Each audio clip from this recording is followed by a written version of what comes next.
Buenos días, chicos. Vamos con el tercer vídeo sobre la escultura románica. Ya solo quedaría otro vídeo sobre la pintura. Y os he puesto aquí en la portada este fragmento del claustro de Santo Domingo de Silos, aquí en España, que es una de las obras más famosas del románico. Y me gusta esta imagen porque vemos algunas de las características del románico que vamos a desarrollar en el vídeo. Lo primero es que tenemos una escultura muy variada, pero sobre todo de temática religiosa. Es decir, casi siempre va a haber un predominio de temas cristianos y muy pocas veces vamos a tener otro tipo de escultura. Tenemos escultura en bulto redondo. Ya sabéis que la escultura es todo este arte que se encarga de representar objetos en 3 dimensiones, en madera, en piedra o en lo que sea. Y también vamos a tener escultura, aparte en bulto redondo, en relieve, es decir, decorando los edificios. Esa va a ser una de las principales características de la escultura románica. Va a estar ligada a la arquitectura y va a tener una labor decorativa y también docente. Es decir, su idea va a ser decorar los edificios a la par que vamos enseñando a la población sobre temática religiosa. Por lo tanto, vamos a tener distintas características. Por un lado, el hieratismo, es decir, es una escultura, por así decirlo, poco expresiva, poco natural, que va a estar muy rígida, como si las figuras estuvieran muy quietas. También va a haber ausencia de perspectiva y de fondos, es decir, va a parecer como si las figuras flotasen en el espacio. Y también vamos a ver la ley del marco, va a haber unas figuras más grandes que otras dependiendo de su importancia. También vamos a ver formas muy geométricas y también vamos a ver lo que los latinos llaman el horror vacui, es decir, el miedo al vacío. Va a haber un montón de figuras por todos lados, casi sin dejarnos espacio para respirar ni para poder contemplar más detenidamente la obra.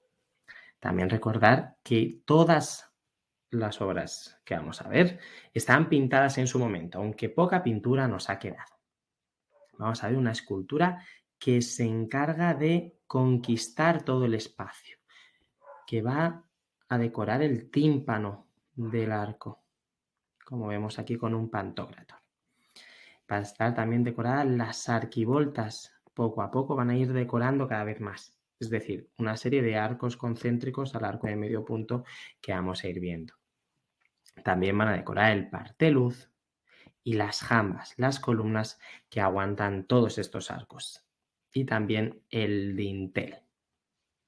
Poco a poco, según va avanzando el románico, van cada vez decorando más y más y más. Aquí tenemos otra imagen ya libre de dibujo por si os puede servir. Vamos a tener, como digo, una escultura muy variada. La estética se va a caracterizar por gran espiritualidad. Van a intentar representar escenas tanto del Nuevo Testamento como del Antiguo Testamento. Y su intención es narrativa y didáctica. No tienen una intención de buscar la belleza o de buscar la realidad.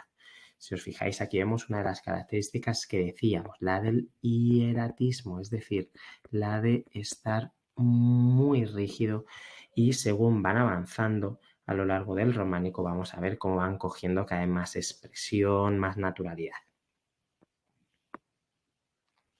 Vamos a ver la escultura europea y sobre todo nos vamos a centrar en la de Francia, que podríamos decir que es una de las más importantes y donde surgen grandes artistas. Un ejemplo sería esta, la iglesia de San Lázaro de Autun, en el siglo XII en Francia, donde vemos el juicio final. Vemos a Jesús, Pantocrátor, todopoderoso, en el centro y cómo hay personas que van a ir al cielo y personas que van a ir al infierno, tanto a un lado como al otro. De hecho, aquí se ven los diablillos y cómo están haciendo travesuras. Y aquí vemos también cómo las arquivoltas están decoradas, si os fijáis. Vamos a ver también más ejemplos, como la de Santa María de Becelay, una de las iglesias que ya vimos en arquitectura y que vemos cómo tiene decorado el parteluz, los dinteles y en el que también vemos a Cristo en el centro. Aquí se ve perfectamente lo que hemos dicho, tanto la ley del marco, porque las figuras no se salen del espacio que tienen, como el orden jerárquico, porque vemos a Jesús mucho más grande en el centro que el resto de las figuras, al igual que vemos unas segundas figuras todavía más grandes que otras, como las que están en el dintel. Podríamos continuar con esta imagen un poquito más cercana, donde vemos el orden jerárquico que os estaba diciendo, y también podemos ver cómo están decoradas todas las arquivoltas, tanto el primer arco como el segundo, un poquito más afuera. También tenemos este ejemplo, el del Santa Fe de Conques. Como vemos a Cristo en el centro y vemos cómo levanta el brazo señalando a los que van al cielo y señalando a los que van al infierno. Aquí lo que estaban es enseñando a la población que tenían que ser buenos, que no tenían que cometer pecados, o si no, ya verían lo que iban a pasar. Y de hecho vemos cómo aquí los salvados están en una recreación de una ciudad maravillosa, fijaos, con coronas y todo, mientras que otros son llevados al infierno por el Leviatán, que se les come y se les lleva al infierno, donde tienen distintas torturas.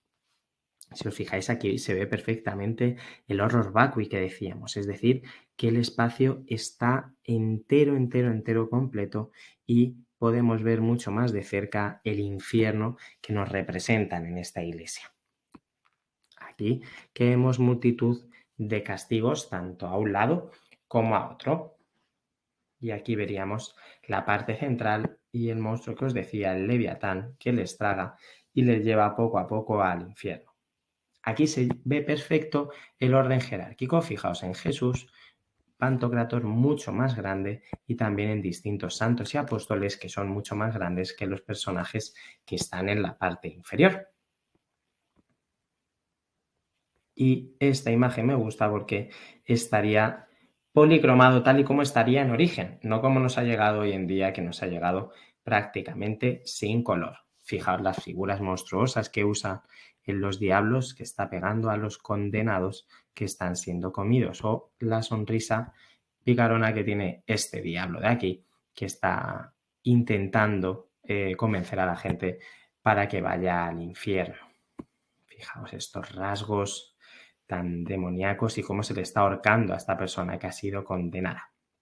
Y la arquitectura románica también sorprende, porque fijaos en los pequeños redondeles que os pongo, son figuritas que están en las arquivoltas y son personas que están intentando asomarse y ver lo que está pasando. Intentan ver por qué ha venido Jesús y qué está haciendo.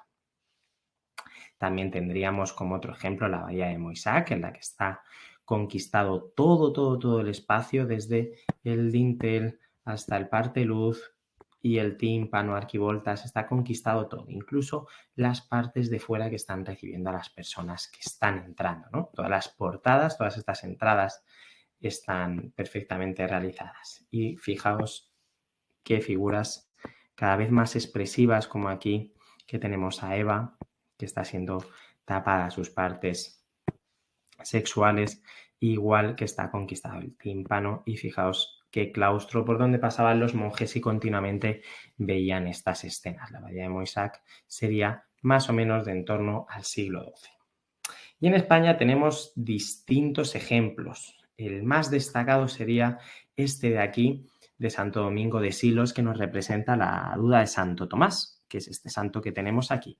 Porque Cristo, ya muerto, ha resucitado y se le aparece a sus apóstoles, pero con otra forma. Y todos le creen, salvo Santo Tomás. Y lo que dice Jesús, levantando el brazo, es: mira mis llagas, mira mis heridas de la pasión, a ver si crees que soy yo, ¿no? Y está introduciendo la mano a ver si de verdad eran las heridas.